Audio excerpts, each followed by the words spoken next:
हरियापुर गांव के एक कोने में रघुवीर लोहार का एक छोटा सा घर था।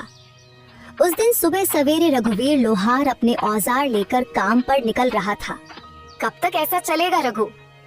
हर रोज सुबह कुछ आस लेकर जाते हो और शाम को निराश होकर लौटते हो।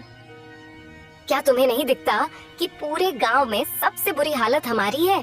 क्या करूं राधा, तू ही बता। मेरी किस्मत ही फूटी हुई है तो मैं क्या कर सकता हूँ। जब भी हालात सुधरने लगते हैं कुछ न कुछ ऐसा हो जाता है कि फिर से सब कुछ बिगड़ जाता है। अब देख, पहली बार जैसे तैसे कुछ जमा किया, तू बीमार पड़ गई, सब खर्च हो गया। फिर रतन के पैर में वो गहरी चोट, पूरा इलाज करवाने में फिर से सब कुछ खत्म हो गया।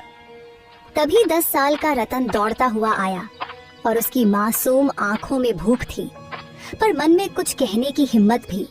पिताजी, मेरे मन में कई दिनों से अच्छा खाना खाने की इच्छा हो रही है। हमारे घर में दूसरों की तरह पकवान क्यों नहीं बनते? रघुवीर की आंखें नम हो गईं। तू चिंता मत कर बेटा, हमारे दिन भी जरूर बदलेंगे।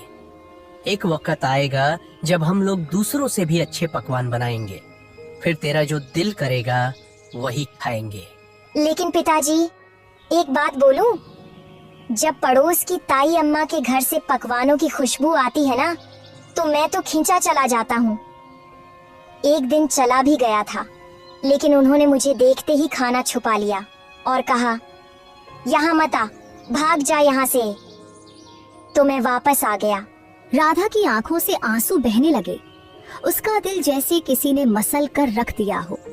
रघुवीर कुछ नहीं बोला, चुपचाप अपने औजार उठाए और लोहार की दुकान की ओर चल पड़ा।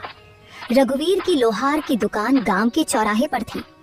उस दिन जैसे ही उसने भट्टी सुलगाई और हथौड़ा उठाया, उसे लगा कि उसके बाजुओं में अब पहले जैसी ताकत नहीं रही। उसके हाथों की चोटें भी जैसे थक चुकी थीं। हे भगवान, और कितनी परीक्षाएं लोगे। आज एक भी ग्राहक नहीं आया और ऊपर से घर की हालत, रत्न की मासूम बातें सब कुछ तोड़ कर रख देती है। तभी गांव का मुखिया दुकान पर आ पहुंचा। उसके चेहरे पर एक औपचारिक मुस्कान थी। हाँ रघुवीर, क्या हुआ? आज तुम्हारे हाथों में पहले जैसा जोर नहीं दिख रहा। क्या बात है? मन कुछ बोझिल लग रहा है, क्यों? हाँ मुखिया जी, अब आप तो सब जानते हैं, फिर भी पूछते हैं। मेरा परिवार बहुत बड़ी आर्थिक तंगी में है।